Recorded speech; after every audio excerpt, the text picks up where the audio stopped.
Récemment, j'ai fait une vidéo dans le domaine de la cybersécurité où je parlais de quelques certifications qu'il te fallait pour commencer comme junior ou bien comme débutant dans ta carrière si je n'avais pas d'expérience. J'ai parlé du Network Plus, j'ai parlé du Security Plus, j'ai parlé du A+. Et j'ai aussi fait une autre vidéo où je parlais du DevOps, je parlais de quelques compétences qu'il fallait pour réussir dans ce domaine. Et j'ai même parlé même du CCNA, j'ai parlé de certaines certifications dans le cloud. Et j'ai eu quelques feedbacks de quelques utilisateurs. C'est vrai que nombreux parmi vous avez déjà beaucoup mon programme de mentorship parce que vous voulez vraiment entrer dans ces carrières. C'est bien, je vais vous programmer d'ici peu de temps parce que vraiment je suis beaucoup pour le moment, mais les consultations sont en cours. Mais une question qui m'a intéressé dans les réponses de la majorité des personnes qui venaient répondre dans mon email, c'était du genre: ils étaient beaucoup effrayés par le domaine de l'intelligence artificielle. Ils étaient effrayés par l'IA. Ils étaient effrayés du fait que, est-ce qu'aujourd'hui, apprendre Linux, c'est encore important? Est-ce qu'aujourd'hui, apprendre le Security Plus, le Network Plus, est-ce que l'IA ne peut pas faire ça? Les gens parlaient des AI agents, right? Les gens parlaient, par exemple, construire aujourd'hui des sites web. On peut juste aller dans certaines plateformes où l'IA va facilement développer ça. Donc, les gens sont vraiment scared. Et j'ai envie de faire franchement une clarification aujourd'hui parce que je travaille professionnellement comme senior software engineer. Ça veut dire ingénieur senior dans le domaine de la tech. Je travaille spécialement dans le back-end où je développe les API, comme vous connaissez. Je travaille avec les bases de données énormément. J'ai travaillé beaucoup dans le front-end avant, mais dans mon current role, c'est plus dans le back-end. Alors, avec ma modeste expérience, je pense que j'ai un mot à dire dans ce domaine. Alors, il faut donc qu'on définisse c'est quoi l'IA, d'après vous.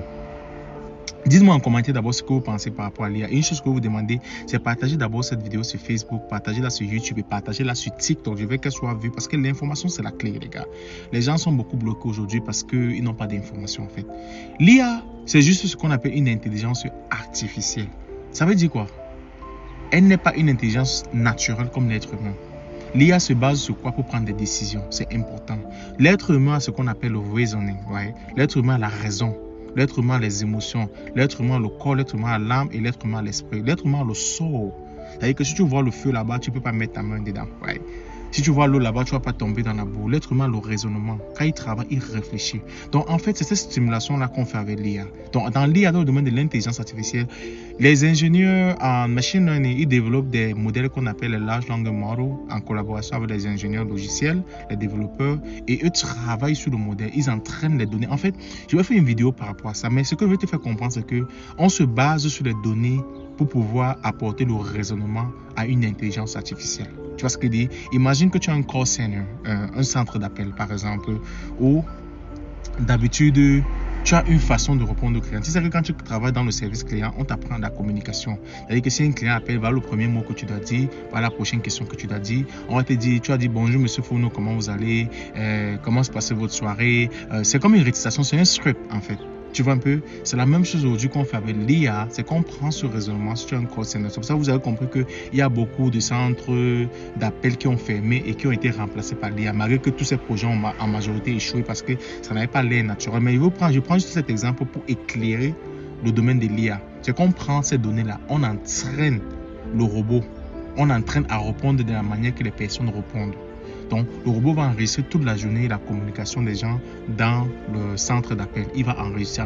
Et les ingénieurs logiciels vont écrire des codes et tout, et développer des machine learning, de deep learning et toutes ces choses-là pour pouvoir arriver au point où l'IA peut maintenant répondre comme un humain. C'est en fait ça qu'on fait. Mais je vais aller dans le détail sur une autre vidéo progressivement. Et aujourd'hui, les gens me disent que oui, vous pensez que développer les applications aujourd'hui, c'est seulement développer un site web. Le site web, c'est zéro, c'est pas une application. Pense à une application comme Facebook, pense à une application comme YouTube, pense à une application comme TikTok. Tu crois que tu peux juste aller sur l'IA et développer Facebook, développer YouTube, développer TikTok? Non, tu peux pas. C'est pas le niveau là. Tu penses qu'aujourd'hui que les systèmes des avions, quand un avion décolle, là, vous savez les systèmes qui sont construits dans l'avion? C'est les ingénieurs logiciels qui développent tous ces systèmes-là. Les ingénieurs en cloud, les gars de la cybersécurité qui sécurisent ça. Donc, l'IA aujourd'hui, c'est un outil pour vous aider à vous améliorer dans votre développement de votre carrière. Ne soyez pas effrayés par l'IA. Je vous dis, l'une des choses les plus importantes aujourd'hui, c'est avoir ce qu'on appelle les fondamentaux, les bases. Beaucoup de gens aujourd'hui entrent dans le domaine de la tech sans les bases. C'est pour ça qu'ils ne sont pas bien formés. L'IA, c'est quelque chose qui n'est pas quelque part. Tu auras besoin de l'IA dans ta carrière. Mais il te faut d'abord apprendre les bases, apprendre à développer ton esprit critique et utiliser l'IA pour t'aider dans les implémentations, pas dans les décisions et pas dans le raisonnement. Toi, tu raisonnes parce que tu es l'être humain et maintenant tu utilises l'IA pour t'aider dans les implémentations. Donc, c'est juste une question que je voulais répondre rapidement par rapport au domaine de l'intelligence artificielle. Effectivement, comme je vous dis, je vais faire une vidéo par rapport à ça. Alors, j'ai un programme que j'ai développé maintenant, c'est un programme de mentorat. Si tu veux travailler comme ingénieur logiciel dans ce pays, comme front-end développeur, comme back-end ingénieur, comme les database ingénieurs, comme les gens qui développent les email campaigns, les gens qui sont dans le domaine de la cybersécurité, DevOps, j'ai un programme de mentorat que je fais. J'ai un programme de mentorat où je pars avec toi, je t'aide à développer des API, je t'aide à développer les parties front-end. Tu travailles sur les mêmes plateformes que je travaille. Je te mets sur mes codes sources. Tu construis de l'expérience avec moi. Et après, on construit ton résumé pour t'aider à trouver des meilleures opportunités dans ce pays. Mais j'ai d'abord une première consultation que je fais qui est obligée de toute personne qui veut joindre mon programme de mentorship. Parce que c'est après cet appel-là, c'est après cette consultation-là que je prends la décision de voir si je peux travailler avec toi ou pas. Tout le monde n'est pas forcément qualifié. Il y a des gens que j'ai juste refusé dans le programme parce que je comprends qu'ils ne peuvent pas travailler. Tu vois un peu? Il y a d'autres trucs que j'ai acceptés. Donc, j'ai accompagné plus de 200 personnes, les gars. Ce n'est pas les histoires dormies debout. Donc, franchement, changez votre vie. Investissez sur vous. Ne m'écrivez pas en commentaire, me dire est-ce que tu peux répondre en tel? Vous pensez que j'ai le temps à répondre aux questions? Honnêtement, je n'ai pas le temps à répondre aux questions. Je travaille avec un community manager, c'est elle qui gère mes comptes Facebook, YouTube, TikTok, WhatsApp et tout. Vous pensez qu'on va recevoir 100, 200 messages par jour et on va être là à répondre individuellement à quelqu'un, oui, voilà ce que tu peux faire. Il n'y a pas le temps pour faire ça.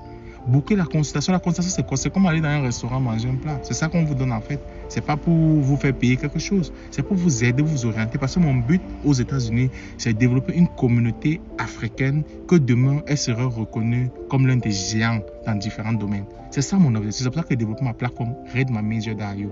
Je développe cette plateforme parce que je veux qu'on soit les géants dans tout domaine. Dans le domaine de la tech, dans le domaine de la médecine, dans le domaine technique, dans le domaine pratique, dans tous les domaines, je veux qu'on soit implémenté.